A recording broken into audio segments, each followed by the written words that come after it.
তা ভালোবাসার মতো মন আছে আছে মানে সেটা কি ভালোবাসতে পারবা?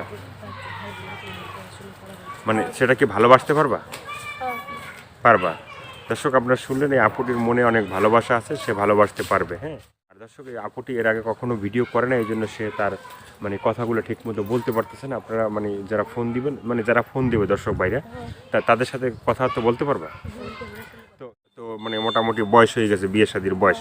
তা কেউ যদি তোমাকে বিয়ে করতে চায়, তুমি কি ধরনের একটা ছেলেকে বিয়ে করতে চাও? হ্যাঁ, মানে মনের মতো একটা ছেলে হলে তুমি বিয়ে শাদী করতে চাও। প্রিয় দর্শক, দেশ এবং প্রবাসী এই মুহূর্তে যে যেখান থেকে আমাদের ইউটিউব চ্যানেলটি দেখছেন, সবাইকে প্রীতি এবং শুভেচ্ছা জানিয়ে শুরু করছি আজকের প্রতিবেদন। তো দর্শক, আপনারা দেখতে পাচ্ছেন যে আমার সামনে একজন সুন্দরী লাল পরি আপু দাঁড়িয়ে আছে। আজকে আমরা সেই লাল পরি আপুর জীবনের গল্প শুনবো। আপু আসসালামু আলাইকুম। কি নাম ভাইয়া? খাদিজা। তো খাদিজা আপু, তুমি একটু জোরে কথা বলতে হবে। হ্যাঁ, তো খাদিজা আপু, আজকে আমরা তোমার মনের কথাগুলো শুনতে আসছি। হ্যাঁ, তোমার মনে কি কি কথা আছে, মানে জীবনের গল্পটা শুনবো আমরা, ঠিক আছে? জীবনে যা যা ঘটছে। তোমার ফ্যামিলিতে কে কে আছে? হ্যাঁ, একজন দাদি আর দুইটা ভাই বোন, আর কেউ নাই? বাবা বিয়ে করে ভাইয়ে গেছে। মা? মানে মা আবার মাও বিয়ে করছে। তুমি কি করলা? কাজ করো? লেখাপড়া করা হয়? মানে স্কুলে যাও? পড়াশোনা করো না? তো পড়াশোনা করলে না তো ভালো হইতো না, যে মা বাবা কেউ নাই, ঠিক আছে, আমি একটু পড়াশোনা করে একটু বড় হই। ইচ্ছা আছে পড়াশোনা করার? নাই? তা ভালোবাসার মতো মন আছে আছে মানে সেটা কি ভালোবাসতে পারবা? মানে সেটা কি ভালোবাসতে পারবা? পারবা। আপনারা শুনলেন এই আপুটির মনে অনেক ভালোবাসা আছে, সে ভালোবাসতে পারবে। হ্যাঁ, আর এই তোমার যে ছোট ভাই বোন যারা আছে, হ্যাঁ, তাদের কি তুমি লেখাপড়া করাও?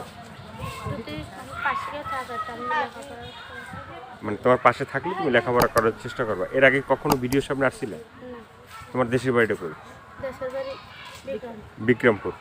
তো এর আগে ভিডিওর সামনে আসো নাই, তাহলে তোমার দর্শক দেখে নাই তো।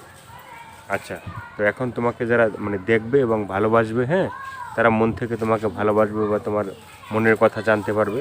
আর দর্শক, এই আপুটি এর আগে কখনো ভিডিও করে না, এই জন্য সে তার মানে কথাগুলো ঠিক মতো বলতে পারতেছে না। আপনারা মানে যারা ফোন দিবেন, মানে যারা ফোন দেবে দর্শক ভাইরা, তাদের সাথে কথাবার্তা বলতে পারবা?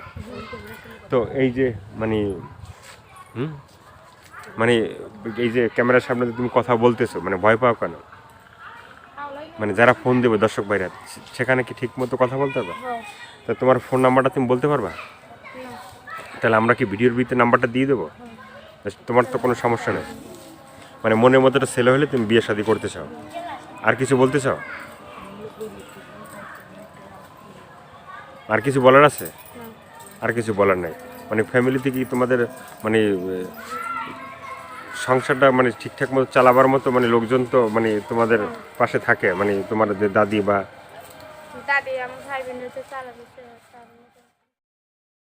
তো দর্শক, আপুর কথাগুলো শুনলেন, ভালো লাগলে অবশ্যই তার পাশে থাকবেন। সাহায্য সহযোগিতা, প্রেম, ভালোবাসা, বিয়ে শাদী যে যেটা করবে সেটা আপনাদের একান্তই ব্যক্তিগত ব্যাপার। আর দর্শক, আপনাদেরকে বলি যে আপুটি ছোট্ট আপু এর আগে ভিডিওতে কখনো আসে নাই, এই জন্য সে ঠিকঠাক মতো কথা বলতে পারতেছে না। আপনাদের ফোন দিবেন এবং আপনাদের সাথে ঠিকঠাক মতো কথা বলবে। আজকে এ পর্যন্ত। ভালো থাকেন, সুস্থ থাকেন, প্রতিদিন একটি হলে ভালো কাজ করেন, সেটা হয়তো আপনাদের জন্য, না হয় দেশের জন্য। সবাইকে আল্লাহ হাফেজ, সবাই ভীষণ ভালো থাকবেন।